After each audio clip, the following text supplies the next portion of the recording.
Nous abordons ici la notion essentielle de ce chapitre, c'est-à-dire la fonction dérivée et la dérivée des fonctions de référence. Alors, on prend une fonction f qui est définie sur un intervalle i, et au niveau du vocabulaire, on dit que si f' de x existe pour un réel x quelconque de i, alors on dit que la fonction est dérivable sur l'intervalle i, puisqu'elle est dérivable pour tout réel x, donc voilà la notion de dérivabilité sur un intervalle. Et la fonction dérivée, c'est tout simplement la fonction qui a n'importe quel réel x, donc de cet intervalle i, va lui associer le réel f' de x, c'est-à-dire le nombre dérivé de la fonction f en x. Si vous voulez autrement, c'est ce qui est écrit ici, c'est-à-dire qu'on va associer ici le coefficient directeur de la tangente à la courbe représentative de f, bien entendu au point d'abscisse petit x. Alors, on va essayer d'établir des fonctions dérivées sur les fonctions de base, les fonctions essentielles qu'on appelle les fonctions de référence. Alors, on va commencer ici par les fonctions constantes. Alors, les fonctions constantes, donc je l'ai pris ici, f de x égale b, où b est un réel. Alors, elles font partie des fonctions affines, parce qu'on peut écrire ici que f de x est égal à 0x plus b.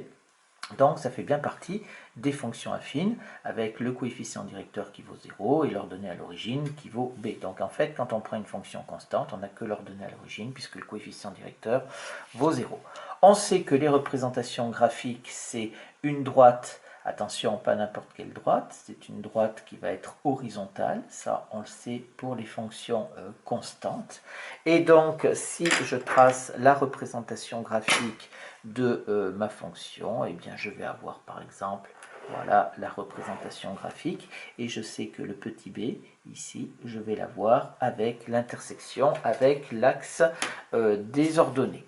Alors ici on cherche donc la fonction dérivée, c'est-à-dire que si on prend un réel n'importe lequel et qu'on prend donc un point sur la droite ici, on voudrait savoir quel est le coefficient directeur de la tangente en chacun de ces points.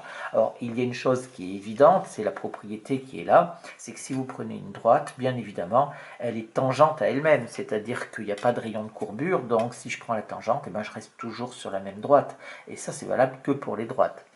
Donc elle est tangente à elle-même en chacun de ces points. Et donc pour ces droites, pour ces fonctions constantes, la droite, on l'a dit, elle est horizontale, on le reprend ici. Elle est horizontale et elle a donc pour coefficient directeur, on l'a dit également, 0. Et donc ça veut dire que quel que soit l'endroit où je sois sur l'axe des abscisses, quelle que soit la valeur de x que je choisis, le coefficient directeur de la tangente sera toujours égal à 0, c'est-à-dire que f' de x égale 0. Donc quand vous avez une fonction constante, la dérivée d'une fonction constante, c'est la fonction constante nulle. Alors, on va continuer dans ces fonctions. Alors ça, c'était les fonctions constantes. On va prendre les fonctions affines en règle générale. Donc, si je prends une fonction affine f de x égale ax plus b, alors cette fois-ci, la droite, elle est bien entendu quelconque. Elle est comme ceci. La seule chose qu'on sait, c'est qu'elle n'est pas verticale. Et la droite, bien entendu, elle a pour coefficient directeur, on sait qu'elle a pour coefficient directeur A, il n'y a pas de souci. On applique toujours la même propriété qui dit qu'une droite est tangente à elle-même en chacun de ses points, c'est-à-dire quel que soit le point que je puisse prendre ici sur la droite, eh bien la droite est tangente à elle-même. Et donc, la fonction dérivée, le nombre dérivé, eh bien on obtiendra toujours la même chose, c'est-à-dire qu'on obtiendra toujours petit a, quelle que soit la valeur de x que l'on puisse choisir, puisqu'on reste sur la même droite. Un cas particulier quand on prend ici, parce que ce cas est particulier parce qu'on va l'utiliser très très souvent. Donc si je prends f de x égale x, c'est une fonction affine, puisque c'est égal à 1x plus 0. Et donc ici, le coefficient directeur, on est bien d'accord que c'est 1. Et je vais donc obtenir f' de x qui va être égal à 1 tout le temps. Vous voyez, c'est un cas particulier. En général, une fonction affine, on conserve le coefficient directeur. Pour cette fonction affine particulière, on obtient 1. On va revenir maintenant sur quelque chose de bien plus compliqué, c'est-à-dire la fonction carré. Alors, on sait que la fonction carré, la courbe, c'est une parabole, donc ce n'est pas une droite, donc on ne peut pas utiliser la propriété précédente. Pour la parabole, on ne peut pas donc faire de considération graphique, on est obligé de faire par le calcul. Alors, par le calcul, on n'a pas 100 solutions, hein, on n'a que ce qu'on a vu sur le nombre dérivé, c'est-à-dire qu'on va passer par le taux de variation. Donc, je prends un réel quelconque sur l'ensemble R et je calcule le taux de ma fonction carré entre x et x plus h. Je sais que c'est f de x plus h moins f de x sur h. F de x plus h, on est avec la fonction carré, donc ça nous fait x plus h au carré, ce qui nous fait avec l'identité remarquable x au carré plus 2hx plus h carré. Et j'ai bien entendu f de x qui est égal à x au carré. On calcule donc notre taux de variation, ce qui nous donne f de x plus h, ça nous fait donc x au carré plus 2hx plus h au carré, moins f de x, x au carré. Je vous rappelle, hein, n'oubliez pas de mettre tout entre parenthèses. Ici, je ne l'ai pas mis parce que x au carré est tout seul, sur h.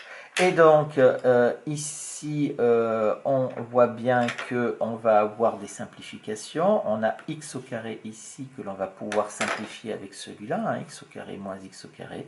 Et il va nous rester donc 2hx plus h au carré, le tout sur h. On va séparer la fraction. La fraction, on la sépare, donc ça nous fait 2hx sur h plus h au carré sur h. On peut simplifier maintenant chacune des fractions. Donc ici, on simplifie par h, il va nous rester 2x. Et h au carré sur h, ça nous fait plus h. J'ai donc mon taux de variation, je l'ai calculé au maximum, je ne peux plus simplifier, c'est terminé. Maintenant, si je veux le nombre dérivé, il faut calculer la limite du taux de variation quand h tend vers 0. Donc, on a limite lorsque h tend vers 0 du taux de variation de la fonction entre x et x plus h, qui est égal à la limite lorsque h tend vers 0 de 2x plus h, ici. Et donc ici on sait que quand on calcule la limite du taux de variation quand h tend vers 0, eh bien on remplace tout simplement h par 0, ça nous fait donc 2x plus 0. Étant donné qu'on a remplacé h par 0, on n'a plus l'écriture avec la limite et ça nous fait est égal à 2x. Et en conclusion, on va pouvoir dire donc conclusion, eh bien on a f' de x ici qui est égal à 2x. Je vais calculer puisque ici, cette chose-là, c'est égal à f' de x, bien sûr, c'est le nombre dérivé de la fonction en x. Et on a donc trouvé la fonction dérivée de la fonction carré. Alors, on peut faire ceci, bien entendu, cette méthode avec le taux de variation pour n'importe quelle fonction. Maintenant, vous comprenez que c'est assez lourd à utiliser. Donc, on va se donner un tableau de dérivation, c'est-à-dire le tableau de dérivation des fonctions de référence. Et après, on verra l'influence qu'ont les opérations sur la dérivation pour pouvoir calculer très rapidement en s'affranchissant un petit peu de cette limite du taux de variation, qui est une méthode certes fondamentale, mais relativement lourde. Alors, on va répertorier donc tous les résultats que l'on avait. On avait dit que pour ici, f de x égale b, ça faisait 0. Pour la fonction affine, on conservait le coefficient directeur petit a.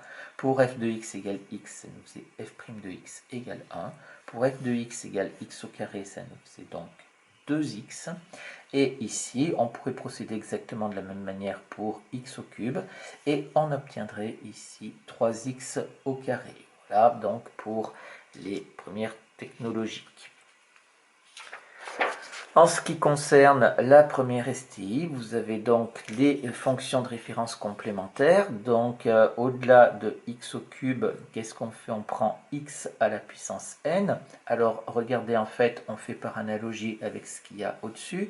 Vous voyez que ici on a x au carré, la puissance passe devant, et puis ici on a 2x et x à la puissance 1. Pour x au cube, on a la puissance 3 qui passe devant en coefficient multiplicateur, et au lieu d'avoir x au cube, on a x au carré. Donc si on fait par analogie pour x à la puissance n, c'est-à-dire pour n'importe quelle puissance, je vais avoir la puissance qui passe devant, ça va me faire donc n, et je vais avoir x à quelle puissance, étant donné que j'ai passé de 3 à 2 ou de 2 à 1, je vais passer donc de n à n-1 ici.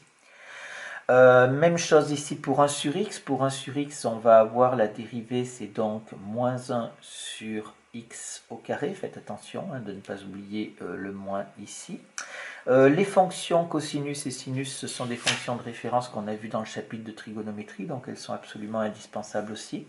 La dérivée de cosinus x, c'est moins sinus x. Alors là, c'est beaucoup plus difficile à établir avec le taux de variation, donc ça, c'est totalement admis. La dérivée de sinus x, ça nous fait donc cosinus x. Donc il faut bien voir, la dérivée de cosinus et sinus, la dérivée de sinus c'est cosinus. Mais attention, il y a un signe moins là, ici. Pour la dérivée de cosinus, c'est moins sinus. Enfin, on arrive à quelques formules complémentaires parce qu'on vous donne ces formules-là. Donc, c'est un petit peu dommage à partir du moment où vous avez 1 sur x, vous avez x à la puissance n. Donc, je vous donne également 1 sur x à la puissance n. Ça nous fait la dérivée, ça nous fait moins n sur x à la puissance n plus 1. Et pour racine carrée de x, qui est quand même une fonction de référence que vous connaissez aussi, la dérivée de racine carrée de x, c'est 1 sur 2 racine carrée de x. Ce tableau est à savoir vraiment sur le bout des doigts, puisque c'est le tableau de référence, c'est les fonctions de référence, et c'est à partir de ce tableau-là qu'on pourra calculer la dérivée de toutes les autres fonctions.